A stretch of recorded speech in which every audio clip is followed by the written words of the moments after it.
नमस्कार मित्रों, the global TV के इस एपिसोड में हम कई सारे मुद्दों पर चर्चा करेंगे। पहला मुद्दा है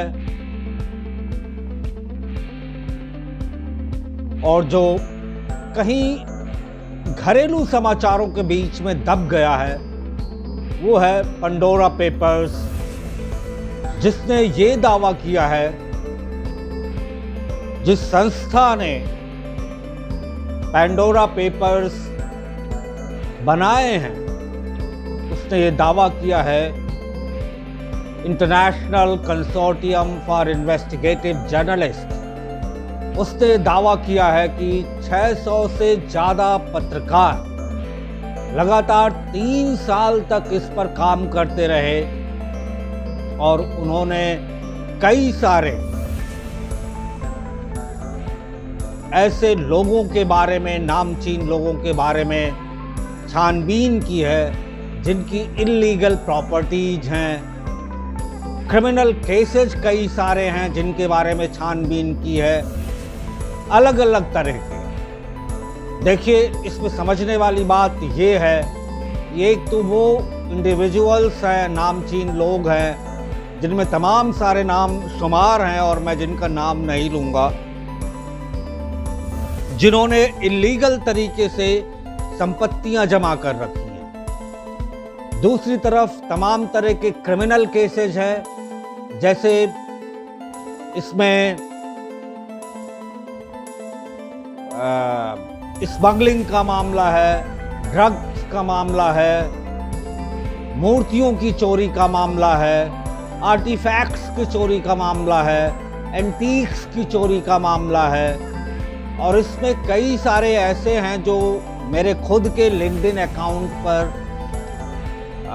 international consortium for investigative journalist के पत्रकार मेरे लिंक्डइन अकाउंट पे हैं। देखिए, अब ये पड़ताल उनकी पैंडोरा पेपर्स कहाँ तक सही है, कहाँ तक गलत है, लेकिन मैं अपना अनुभव बताता हूँ।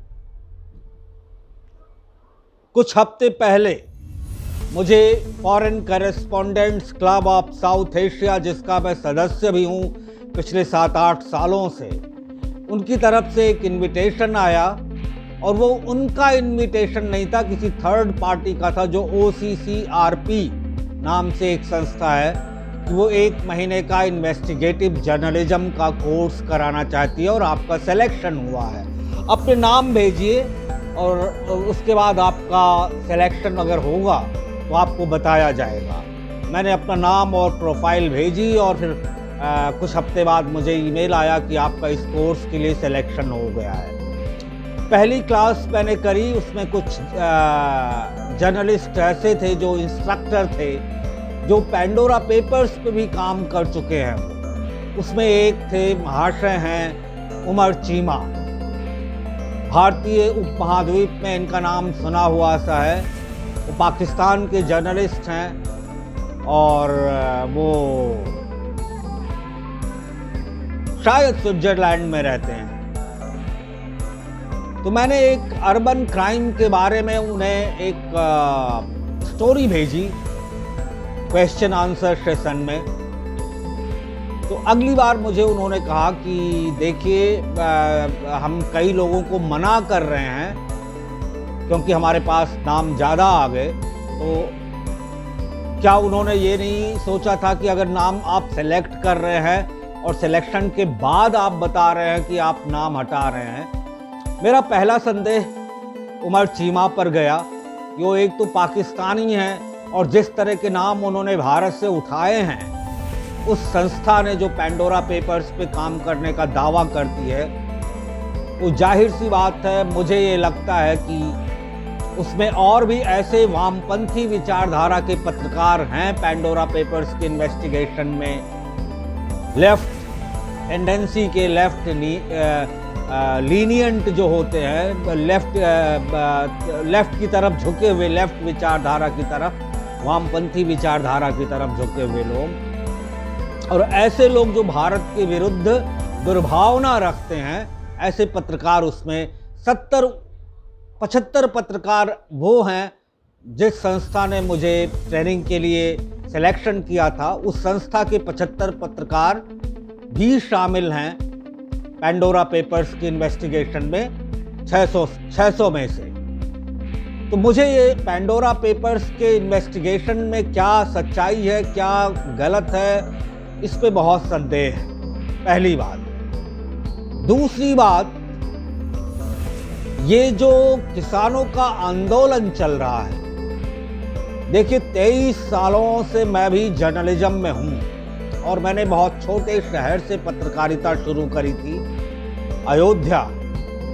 अब अयोध्या का होने के नाते आप ये मत भ्रमित होइएगा कि मैं निष्पक्ष पत्रकारिता नहीं करता। मेरा रिकॉर्ड है, दुनिया की तमाम सारी अंतर्राष्ट्रीय संस्थाओं से अवॉर्डेड हूँ।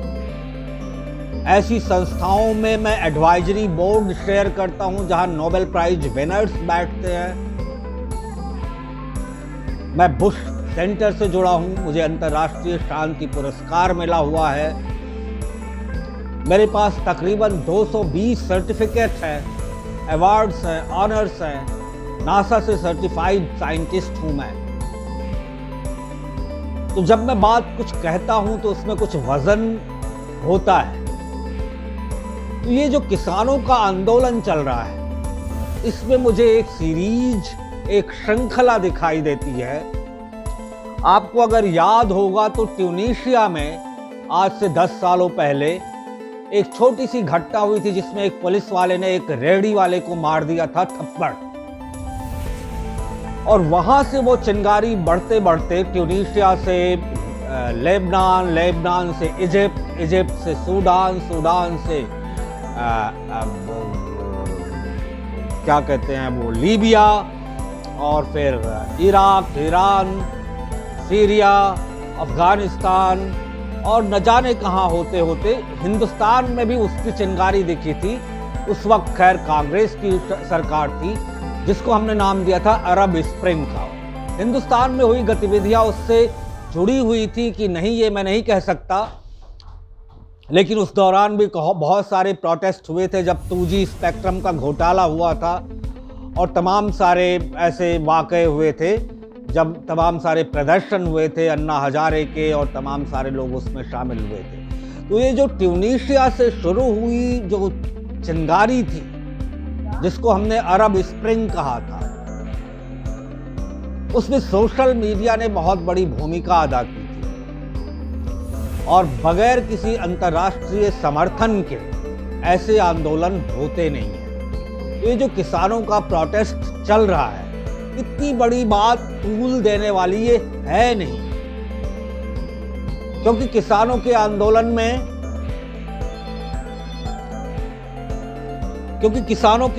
में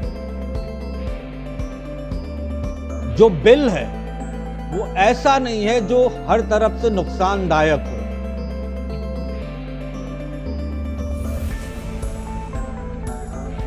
तो इसमें सबसे बड़ी बात यह है कि जिस तरह से इसका हंगामा क्रिएट किया जा रहा है, प्रोटेस्ट हो रही हैं, और साल भर से नाकों को, चौराहों को, सड़कों को जाम किया जा रहा है, हिंसक आंदोलन किए जा रहे हैं। इसके पीछे कई सारे फैक्टर्स हैं। वो कौन सी अननोन ताकत है, वो कौन सी अननोन पावर है जो फ्यूल अप कर रही है किसानों के प्रोटेस्ट को? फंडिंग कहां आ रही है, कहां से आ रही है? और क्या ये फार्म बिल, किसानों का जो बिल है, ये इतना बुरा है कि आप पूरे देश को रैंसम पर लाकर खड़ा कर दिया आपने, ऐसे दोराहे पर जहां से कि आम लोगों का जीवन अस्त व्यस्त हो गया है। आगजनी हो रही है, सरकारी संपत्ति को नुकसान पहुंचाया जा रहा है, लोगों को मारा पीटा जा रहा है, हत्याएं की जा रही हैं, और जो ये नेता दिख रहे हैं किसान आंदोलन के, इनको सपोर्ट कहां से मिल रहा है? इनकी नीयत के पीछे मुझे शक होता है। तीसरी बात, एक महाशय हैं तहसीन पूनावाला, आज मैंने उनका ट्वीट पढ़ा। वो कह रहे हैं कि शाहरुख खान जो बॉलीवुड के एक एक्टर हैं जिन्हें लोग बादशाह खान कहते हैं, वो महात्मा गांधी के बाद दूसरे दुनिया में सबसे पॉपुलर इंसान है। इस तरह की हास्यास्पद बातें करने की कोई इंसान सोच कैसे सकता है, इस पे मुझे बहुत हंसी आती है। कहाँ एक ऐसा इंसान जिसने पूरे देश को अंग्रेजों की गुलामी से छुटकारा दिलाया, जिसे शांति और अहिंसा का मसीहा माना जाता था, उसको आप एक अदने से एक्टर से कंपेयर कर रहे हैं। शाहरुख खान सुपरस्टार हैं और आजकल चर्चा में हैं, और किस कारण से चर्चा में हैं ये हम सभी जानते हैं। ऐसे संगीन और संवेदनशील मौके पर एक इंसान को, एक स्टार को, एक एक्टर को महात्मा गांधी जैसी शख्सियत के साथ ये कहना कि वो महात्मा गांधी के बाद दूसरे सबसे पॉपुलर इंसान हैं दुनिया में, एक बहुत ही गैर जिम्मेदाराना और बचकानी बात है। ये जो पूरा का पूरा डिस्टरबेंस क्रिएट हो रहा है भारत में,